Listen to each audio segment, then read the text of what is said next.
All right, Jordan. Let's go ahead and get into the next segment that we're going to do tonight, and we're going to talk a little 2024 wild cards for the Tigers. So what we're going to do right here, guys, is we're going to go position by position, and we're going to kind of give some wild cards, if you will. Some may be more obvious than others, but some wild cards nonetheless of guys that could maybe have a breakthrough for the Clemson Tigers that may not be expected in the 2024 season. Okay. So, again, we're going to start on the offensive side of the ball. Jordan, we're going to start with quarterback. Obviously, there's no secret here. Everybody knows who Clemson's starting quarterback is. Some people have more criticisms of him than others. That is none other than Cade Klubnik, former five-star quarterback out of the state of Texas. Has had his growing pains as the Clemson signal caller. But again, we'll see how he performs this year. So, again, do you have any wild cards for the quarterback position? Should Cade Klubnik not be able to finish the season? Knock on wood. Hopefully, no injuries happen. But who would be your wild card for the QB position, Jordan? Yeah, well, honestly, it's kind of cheating, but honestly, like the true wild card of the quarterback position is Cade Klubnik. But if I can't choose him, Right. um, We I can't think choose it's the starter. I think it's very obvious Yeah. who the next guy is, and that would be none other than Trent Pierman. Yeah. Now, I do think that Chris Vizina is a wild card in his own right because there is a world where he takes that next step and he looks like he's ready to eventually become a starter.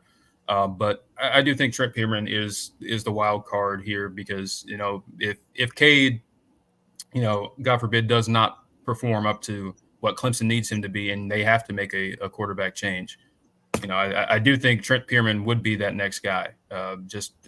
Especially as of right now, he's not the most physically gifted, doesn't have the strongest arm, but he very, very smart, understands the offense, knows what he's looking at. Like when you watch him play, it looks like he knows where to go before the ball is even snapped. So that is a valuable piece to have and would be able to steady the ship.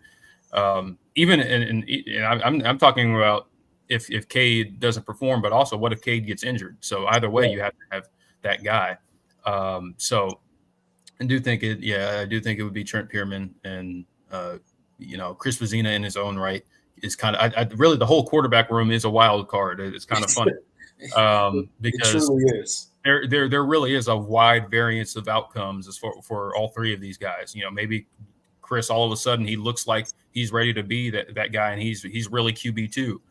Or maybe Cade could all the pieces could come together and the light bulb comes on and all of a sudden he's the 5-star that we thought we were getting, or Trent Pierman comes in and kind of gets this offense going. This Garrett Riley offense looks more like what we had hoped it would be.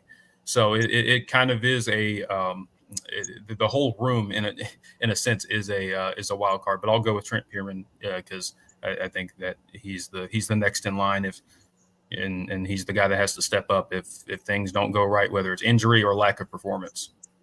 Yeah, look, I think you put it best, Jordan. This entire room is nothing but a wild card, and that's the long and short of it. Really, is Cade Klubnik going to look like the Cade Klubnik from last season, where he made a lot of poor decisions and held on to the ball too much, and didn't read the field particularly well? Or is he going to be the Cade Klubnik that we thought we were getting out of Westlake in Texas, where he was an absolute baller and dropping dimes and playing big in the biggest moments of his high school career, right?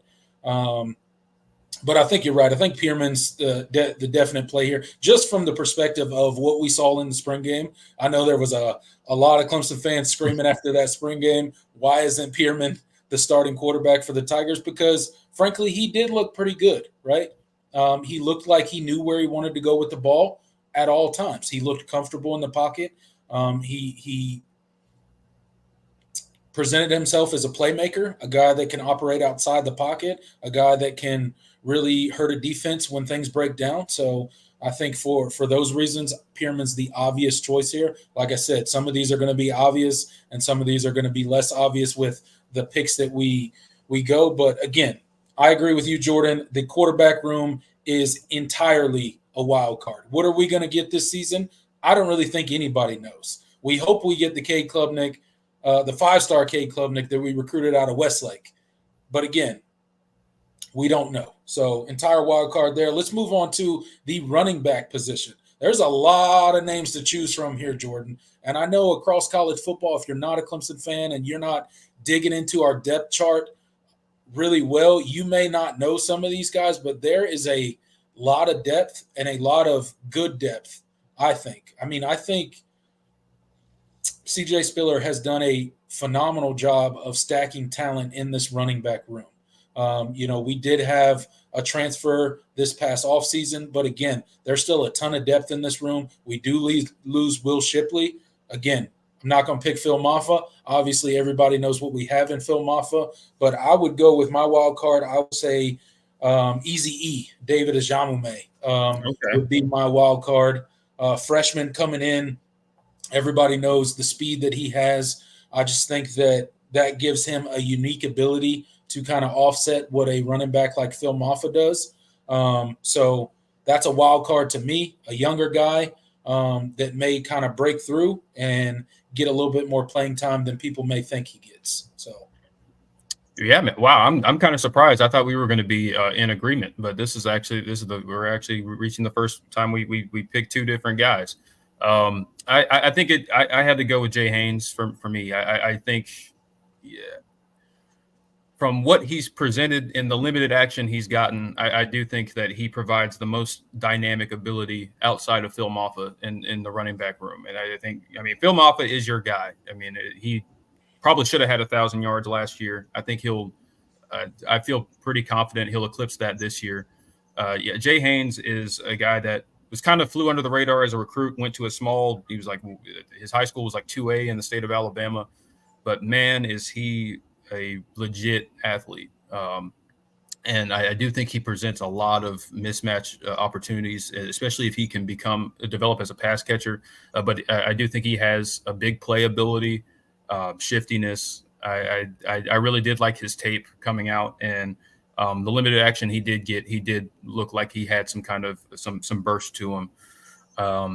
So I'm going to go with Jay Haynes. I think he's the guy that will factor in the most outside of Phil Maffa as far as running backs is concerned, even more than say a Keith Adams Jr. So I think it's Jay Haynes for me.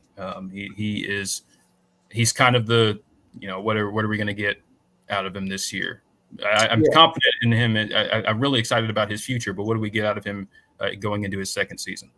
Yeah, I think a healthy Jay Haynes is obviously he's the one that probably crossed my mind the most. You guys know out there, me and Jordan have talked up Jay Haynes a ton going into the spring practice of this year, and he just didn't stay healthy for spring. So that's just one of the drawbacks that I have for Jay Haynes.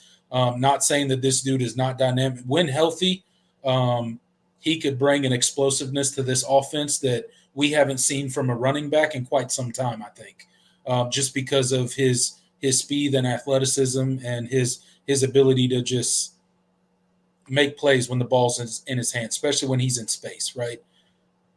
I just worry about his ability to stay healthy. But if he can stay healthy, I think you're right, Jordan. Jay Haynes would definitely be a solid pick for a wild card for this offense and could really make a huge name for himself. There could be a lot of people that know Jay Haynes by the end of the season that have no idea who he is right now. So, like your pick there. Let's go ahead and move on to the wide receiver position. This is a position, Jordan, that we have talked about at length on this channel. One, because of a lot of the national narrative that's out there that, well, Clemson doesn't have any wide receivers. They got no wide receivers that are any good. The only good wide receivers they have, they just brought in the freshman class, and that's TJ Moore and Brian Wesco. That's the short synopsis of what you would hear out of most of the coverage of the Clemson Tigers, right? Now, if you're more nuanced and you pay attention to teams and you pay attention to the rosters and you pay attention to the recruiting that Clemson has done, you know that that's simply not true. You know that Clemson has quite a deep class of wide receivers. They got quite a deep wide receiver room. And although it has been plagued with injury for the past few seasons, there's a lot to be excited about when you look at this wide receiver room just at surface level, the various body types that we have, the various skill levels that we have. You talk about Adam Randall, um, uh, Antonio Williams, Troy Stellato.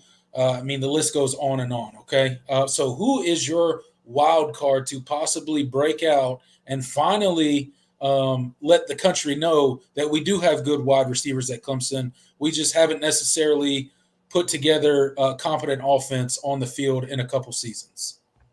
Yeah, there's like a litany of guys you could go Yeah, with because you could go yeah, so many ways here. and I think it's because of what you mentioned. I mean, this wide receiver room for the first time in a while that there's a very good diversity of body types and skill sets. And so, there are multiple guys that can fit multiple roles, and it just kind of depends on how that depth chart, kind of shakes out in terms of how much they play.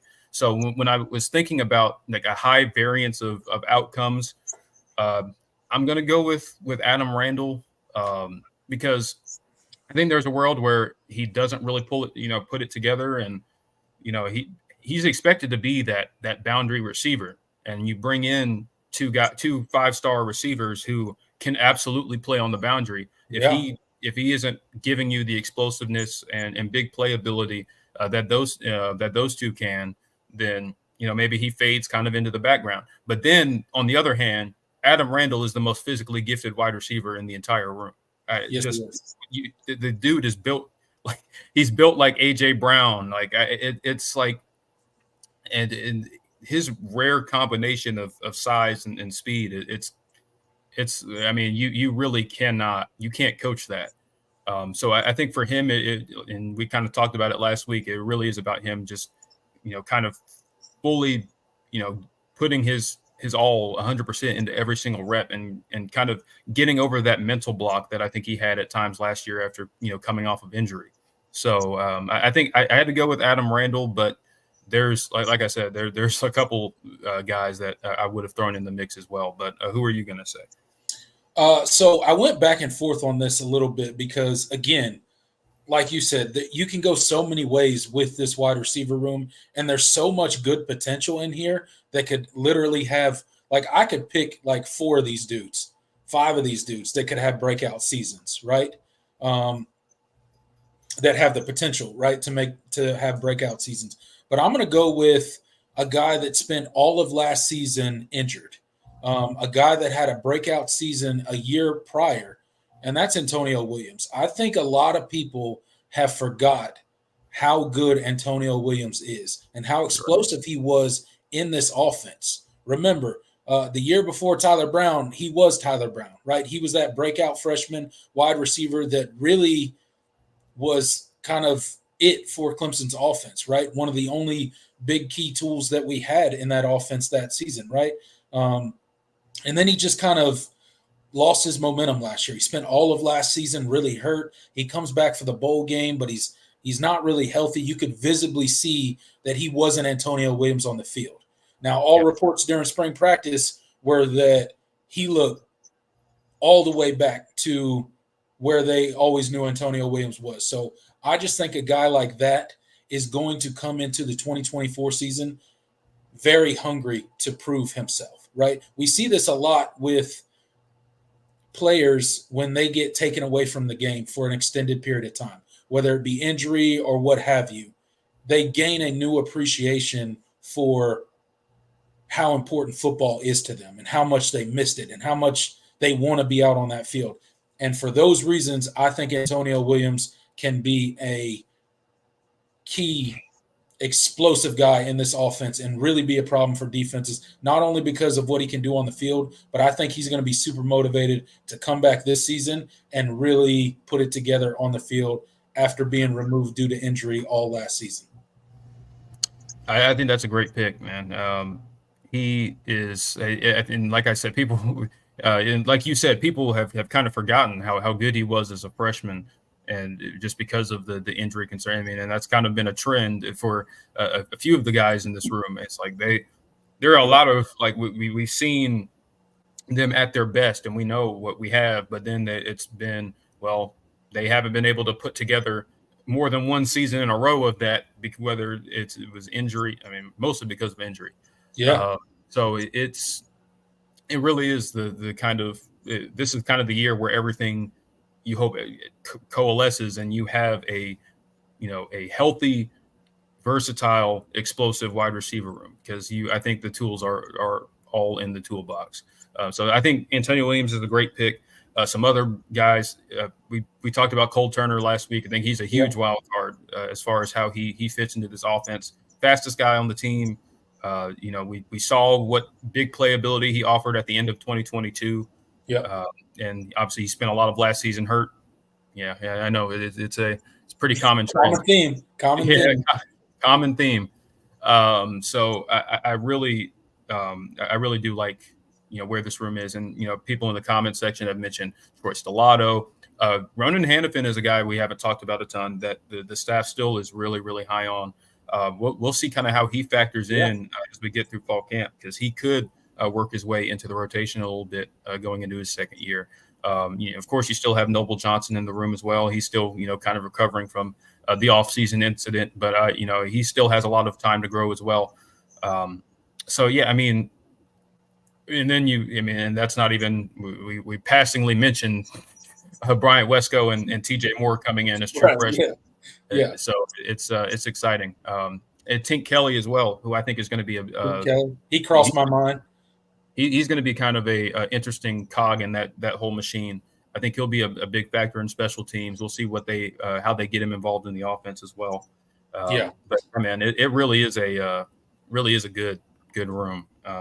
I think just from it's funny because like the wide receiver room, much like the quarterback room, is a complete wild card, but for completely different reasons, right? Yeah. It's a wild card because we're not sure how healthy this room's going to be, but there's also so many guys that could really realistically have breakout seasons that like the entire room's pretty much a wild card. I mean, you could honorable mention almost all of them. Troy Stellato. Yeah, I mean, you could go down the line of honorable mentions of guys that you could peg as a wild card for the season. Like it's absolutely insane. I'm excited to see what this wide receiver room's able to put together in 2024, because I think it could be special if we get the right play from the quarterback position, and we get a little bit better luck than we have in seasons past as far as injuries go. I think it could be a special group of guys, and I'm excited to see who carves out the roles, because we list all these guys, but all these guys can't play. You know what I'm saying? So now, at least not a ton, like where they're putting up. We have 1,000 yards, or a guy go have 1,000 yards or something. Yeah, it's just we don't. There's only so many snaps to go around, so it's going to be. It's going to be interesting to see how it all plays out. But let's go ahead and keep moving on. Let's go to the offensive line position, and I think we could go. We're not going to go position by position here, obviously. We're just going to kind of grab an offensive lineman and tell you why we think that they are the wild card. And for me, I think I will go with Harris Sewell. I think Harris Sewell's got a really big opportunity this season. He's going to be battling Ryan Lithicum, obviously, for that center position. Ryan Lithicum's been around the program a lot longer, but Harris Sewell did a lot of good last season. He got thrust into kind of starter snaps last season when Walker Parks went out with injury, right? Yep. And he had to play a much bigger role than even the coaching staff probably thought he was going to play in 2023.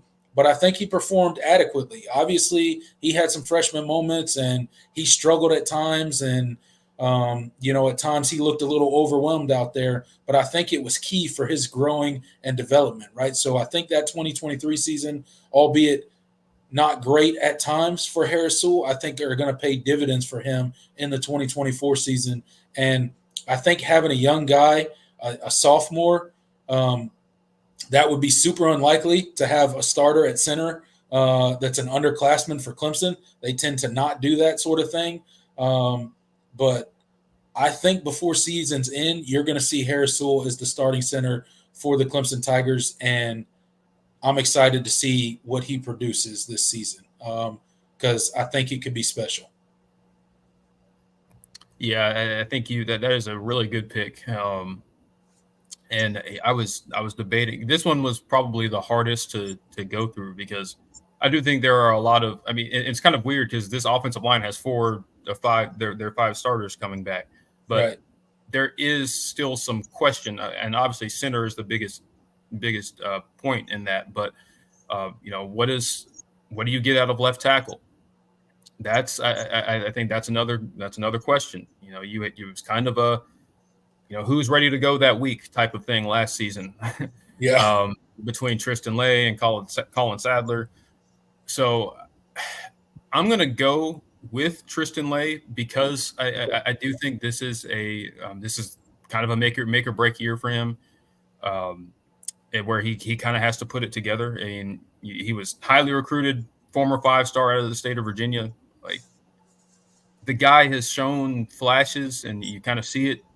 I thought last year was far from perfect, but I thought you saw at times the ability. So he really needs to put it all together. And so I think he was a developmental. Like, not all 5-stars are created equal. He came in, he was not ready to play. He was not playable as a true freshman, and he really had to get his body right and his mindset right before the coaching staff felt comfortable putting him out there.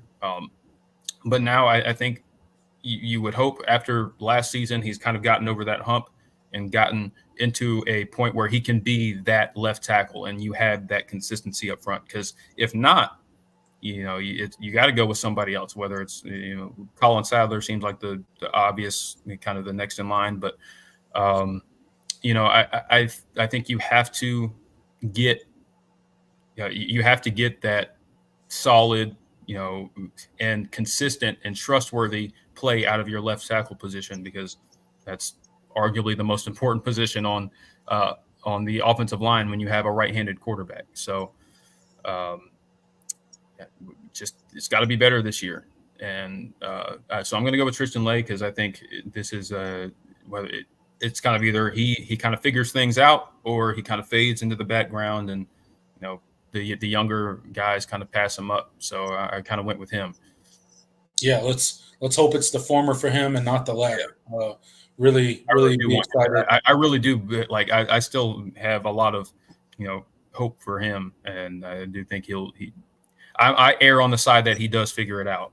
Yeah, but I don't think everybody is on that page. But I still feel that Tristan Lay can be a potential NFL tackle, and we see that this year. Yeah, I think he's going to figure it out. I'm with you on that. All right, let's move right along. Let's go ahead and wrap up the offensive side of the ball. Then we're going to transition quickly to the defense. So obviously the only position group we have left is the tight end position group. Jordan, who's your wild card for tight end? Yeah, another group, kind of like the wide receiver room, that I think is just really, really deep, and a lot of guys that I think can play and can get involved. I'm going to go with Olsen Pat Henry here. I think what you're going to what you have in Jake Brenningstool, and I think Josh Sapp is poised to take that next step as well.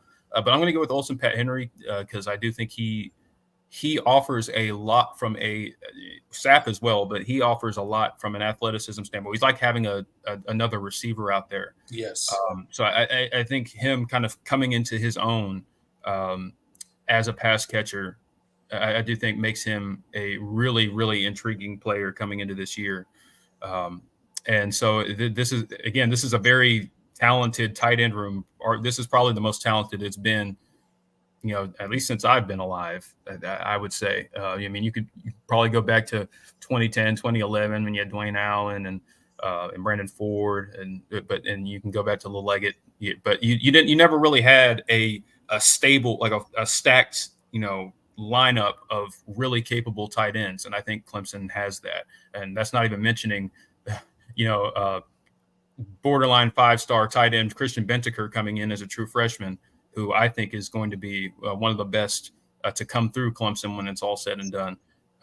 He moved in a couple with some of the last group of summer enrollees this past week. That man does not look like he like he was just in high school a No, couple months ago. That is a grown man. it's Him insane. and Heaven Brown Schuler. I'm like, I put out a tweet this week. I was like, check their birth certificates, man. They're not. These are not like 17, 18-year-olds. Yeah, it's crazy, man. Heaven Brown Schuler was at prom like a few months ago, and I was like, that man is 29. He's got 2 kids. Like what? That But man was.